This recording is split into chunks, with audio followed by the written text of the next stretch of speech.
Ya, kita masih bersama dengan Bang Pramono Anung di kediamannya di program One on One on the Spot pemirsa. Langsung saja Bang Pram, ada juga beredar pemberitaan ya Bang. Abang juga akan mempersiapkan semacam kayak tim transisi begitu. Ketika nanti Abang dilantik Februari 2025 dan tentunya akan apa istilahnya sprint gitu ya Bang. Nah ini siapa-siapa saja nih tim transisi? Ya, yang pertama sebenarnya ini timnya hanya mempersiapkan dari nanti ditetapkan oleh KPUD secara resmi. Oke. Kemudian ya bekerja kurang lebih 1 bulan mempersiapkan hal-hal yang harus begitu saya dilantik, yang rencana awalnya tanggal 7 Februari, 7 Februari, betul. saya bisa langsung kerja. Karena saya ingin begini, selama 100 hari pertama, saya akan keliling ke tempat-tempat yang sebelumnya saya udah kelilingi. Dan di dalam keliling, Sebagai bentuk apa itu Bang maksudnya Bang? karena pada saat keliling saya kan belanja masalah Ya, oke. dan juga pasti ada janji-janji politik. Dan yang saya janjikan adalah hal-hal real yang dialami oleh masyarakat. Semacam. Kartu Jakarta Pintar, kartu untuk lansia, difabel, KJMU untuk mahasiswa. Kemudian juga hal yang berkaitan dengan persoalan real di masyarakat tentang disabilitas, tentang sekolah. Pendidikan ya. Pendidikan dan yang saya juga temukan selama belanja masalah adalah banyak sekali ijazah yang tidak ditebus karena orang tidak mampu dan sebagainya, bahkan ada yang 15 tahun tidak ditebus. Maka yang seperti itu akan saya putihkan. 500.000 lebih ya. Maka akan saya putihkan karena orang sudah belajar setengah mati, nggak punya uang, nggak bisa menebus. Hanya karena satu itu aja ya. Akan saya ambil dan itu akan kami bagikan, gratiskan secara cuma-cuma kepada warga yang memang nggak bisa mengambil. Jadi semacam kayak untuk membuktikan kontrak, meskipun tidak ada istilah kontrak politik gitu ya Bang. Tapi saya berjanji, saya komit, saya datangi Anda lagi dan saya buktikan gitu. Termasuk di Kampung Bayam. Iya. Karena di Kampung Bayam pada waktu itu saya menyampaikan ketika saya menjabat nggak lebih dari 1 bulan pasti saya selesaikan dan akan saya selesaikan. Bisa Bang? Harus bisa. Karena ya apapun persoalan di Kampung Bayam itu kebetulan saya sudah pelajari dan bisa. Hanya memang pada waktu itu ada persoalan pergubnya belum selesai. Jadi kalau Mas Anies misalnya 2 periode saya yakin pasti selesai. Jadi saya udah mau pelajari dan saya yakin itu bisa, maka kalau hari itu dilantik, saya akan ketemu teman-teman Kampung Bayam, Bang Furkon dan teman-teman, dan mudah-mudahan bisa diselesaikan segera. Termasuk persoalan akuarium, tanah merah, dan sebagainya.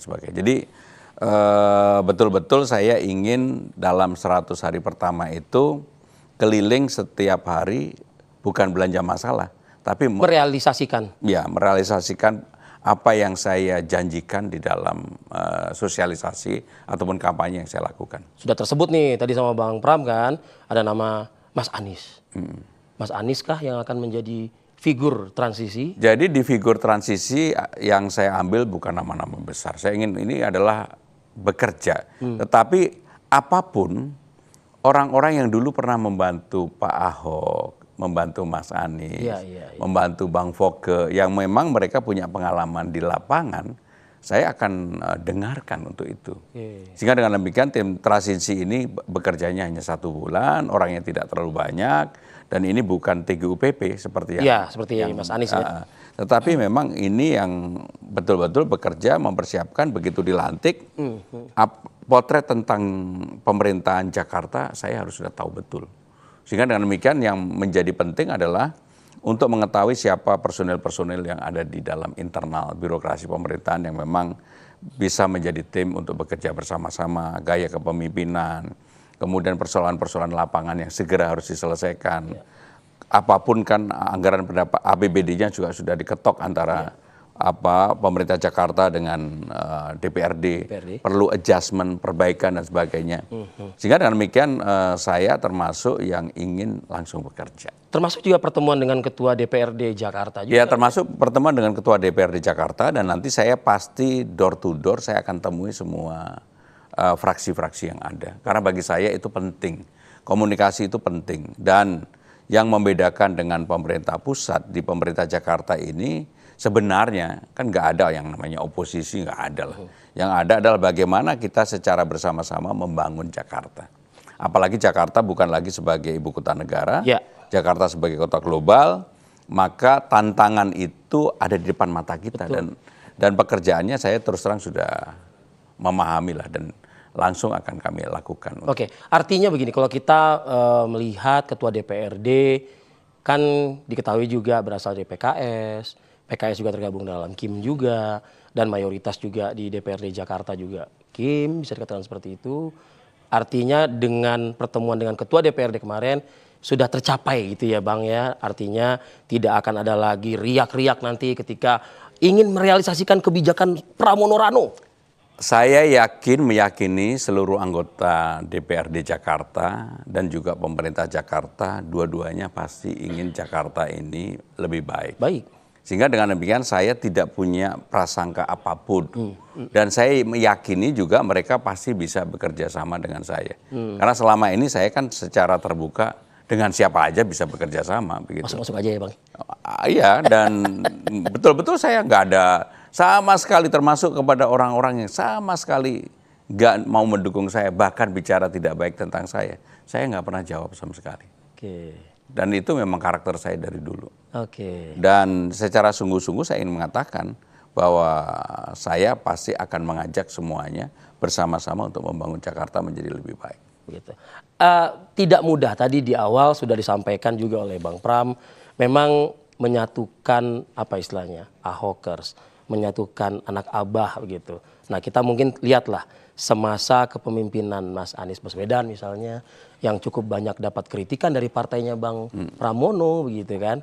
Nah artinya Bang nanti di dalam merealisasikan kebijakan yang memang sudah harus sprint, Bang Pram di situ ini tidak akan ada gesekan lagi begitu ya. Karena kan bicara soal kepemimpinan Ahok, bicara soal kepemimpinan Mas Anies yang dulu pernah ada cerita tersendiri begitu. Iya, tapi saya menganggap bahwa kita jangan terlalu terbiasa menengok kaca spion. Jadi lebih baik ke depan aja. Nabrak nanti kalau saya. Jadi kalau saya fokus ke depan aja, saya sama sekali tidak pernah melihat ke belakang dan sebagainya. Sehingga dengan demikian saya bersyukur banget, termasuk bagaimana antara Forkabi sama FBR yang begitu dari dulu mereka selalu ini. Jadi saya merasa pasti dalam waktu dekat teman-teman yang kemarin berada pada pasangan 01 atau 02, saya yakinlah pasti akan bersama-sama. Akan guyup ya. Karena kan sensitif juga kalau bicara soal misalnya Kampung Akuarium. Bicara juga soal namanya Kampung Bayam. Lalu juga kita juga sudah punya yang namanya track Formula E. Itu kan semua kan cukup banyak dapat kritikan pedas begitu ya dari. Jadi cara memandang saya melihat Jakarta dan melihat kepemimpinan seseorang yang pernah JIS juga loh Bang. Yang pernah memimpin Jakarta, saya lihat sisi baiknya. Misalnya JIS. Kritikan daripada waktu yang mengkritik adalah fraksi saya. Tetapi saya akan selesaikan. Cara menyelesaikannya bagaimana? Mumpung saya nih kan begitu. Apapun JIS ini menurut saya sebuah legacy yang ditinggalkan oleh Mas Anies. Mungkin nggak lebih dari beberapa minggu JIS yang ininya kosong, saya akan buat misalnya secara ini gambar-gambar pemain-pemain Persija yang dulu dan Persija yang sekarang. Anjas Hasmara, Iswadi Idris, Sucipto Suntoro, kebetulan kan saya hafal para legend sama yang baru, Witan, Ricky Ridho dan sebagainya. Sehingga ketika orang lewat ini kan berputar, oh ada sesuatu yang baru tentang Jakarta. Keren sih. Ini yang namanya gubernur yang baru dan wakil gubernur memang gila bola, memang saya gila bola. Sehingga dengan demikian saya akan membuat itu. Jadi hal-hal inovasi itu pasti akan kami lakukan. Termasuk beberapa bus akan kami branding olahragawan yang mempunyai kontribusi yang cukup baik bagi Jakarta. Apakah itu pemain bola, pemain basket, dan olahragawan lainnya. Sehingga dengan demikian orang punya kebanggaan terhadap dirinya ketika dia punya prestasi. Dan itulah yang membuat ada hubungan kedekatan antara pemerintah dengan masyarakatnya. Dan dengan undang-undang yang baru ini, wajah Jakarta akan menjadi Betawi. Betawi yang semakin menyala gitu ya. Menyala, karena memang undang-undangnya bunyi gitu ya. Dan selama ini satu-satunya kota besar di Indonesia yang tidak punya wajah kedaerahan adalah hanya Jakarta. Karena ibu kota negara. Dan undang-undang baru yang sekarang udah ada Betawi. Walaupun saya bukan Betawi asli, saya orang Jawa lahir besar di Kediri, tetapi saya akan mewujudkan banget wajah Betawi itu nampak banget. Seperti yang kamu tadi Arif, belum aja udah berpantun gitu. Enggak, soalnya ngikutin Bang Pram juga waktu belanja masalah kok di sini pantun, di situ pantun gitu ya kan. Bang, terima kasih Bang. Abang tadi menyebut Persija Bang. Langsung saja nih di segmen ini saya mau juga minta komitmen. Kandang Persija jadi mau ditaruh di mana Bang? Ya, kandang gini, Persija itu sebenarnya bukan dimiliki oleh Pemda. Persija itu dimiliki oleh perorangan. Betul. Kebetulan pemiliknya sahabat saya. Yang menjadi kuat adalah Jackmania. Sehingga dengan demikian Persija dan Jackmania ini harus duduk bersama-sama dengan Pemda Jakarta yang nanti saya pimpin. Saya akan menawarkan, tetapi kandangnya harus Jakarta. Namanya juga Ya, Persija. betul. Dan saya terus terang kalau Persija main di home away, Nggak di Jakarta. home-nya nggak di Jakarta itu saya sedih. Ya. Maka dengan demikian nanti home-nya akan kita buat di Jakarta. Di mana Bang? Ya kalau sekarang ini kan persoalannya DJ sewanya terlalu mahal. Ini kan kamu mau nanya ini nggak apa-apa saya jawab. Maka saya akan dudukkan bersama-sama antara pemerintah Jakarta dengan pengelola JIS, kita cari jalan keluar. Dan yang paling penting adalah BUMD-nya jangan seakan-akan nggak mau tahu. Karena apapun ini Jakarta, orang yang sudah berjuang untuk Jakarta ini secara pasti juga harus didukung. Iya. Dan harus guyup dan harus nampak di permukaan. Dan itu saya akan lakukan. Ini duduk bareng itu nggak akan sulit lah buat seorang Pramono Anung ya? Enggak. Karena Termasuk Taman Ismail Marzuki. ya, Kan sekarang dikelola oleh Jakpro. betul. Para seniman marah-marah. Karena ya rata-rata mereka nggak mampu lah untuk nyewa tim. Saya akan dudukkan. Dan pengelolaannya harus bersama-sama. Yang namanya seniman juga harus punya ruang untuk berekspresi. Oke. Pendekatannya nggak semata-mata harus katakanlah pendekatan yang terlalu komersial. Iya. Saya membayangkan dulu, saya termasuk orang yang menonton rutin Bengkel Teater, Sujiwo Tejo, Agus Nur, Butet, dan seterusnya. Seni dan budaya suka juga ya Bang? Saya termasuk selama kampanye kemarin hampir saya nonton terus. Sehingga dengan demikian harus duduk bareng. Jangan sampai kejadian seperti Mbak Ratna Riantiarno, dulu teater koma yang begitu luar biasa, nggak bisa main di tim. Karena apa? Nggak bisa nyewa.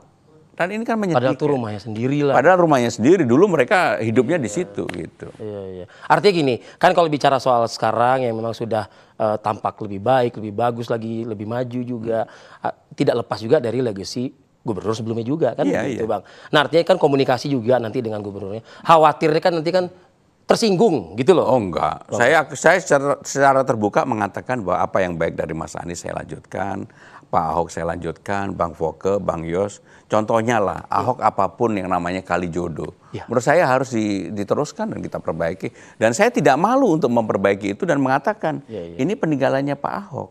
Termasuk JIS, nanti kami akan buat KRL-nya nggak boleh seperti sekarang ini, hanya 30 menit sekali. Sekarang harus 3-5 menit supaya mereka lewat ke arah Priok dan sebagainya. LRT-nya sudah dibangun, mudah-mudahan segera selesai. MRT-nya juga mentok Ancol ke kiri ke Marina, harus ke kanan sampai dengan Tanjung Priok. Karena itu akan menjadi area yang sangat padat. Dan itu kalau bisa dilakukan, maka problem utama kejis transportasi itu terpecahkan. Terpecahkan juga. Di Singgung Kalijodo juga prihatin sebetulnya ngelihat taman terbukanya, area skate-nya juga. Bahkan yang paling saya sedih itu juga. Arif, di Jakarta itu ada 2.552 taman yang rata-rata jam 6 sore tutup.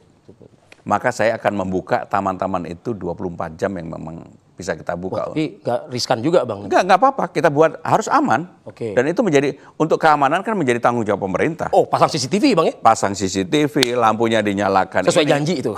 Dan itu saya yakin akan menjadi tempat baru orang untuk berekspresi, orang untuk bertemu, dan menjadi hal yang sangat positif bagi warga. Ada ekonomi baru yang bergeliat di malam hari. Betul, jadi jangan dipatok jam 6 selesai. Enggak. Gitu ya. Padahal ada cuan di situ tuh. Oke deh. Bang Pram, kita lanjut. Kami akan jeda dulu sejenak pemirsa. Tetaplah bersama kami di One on the Spot. Kami akan kembali sesaat lagi.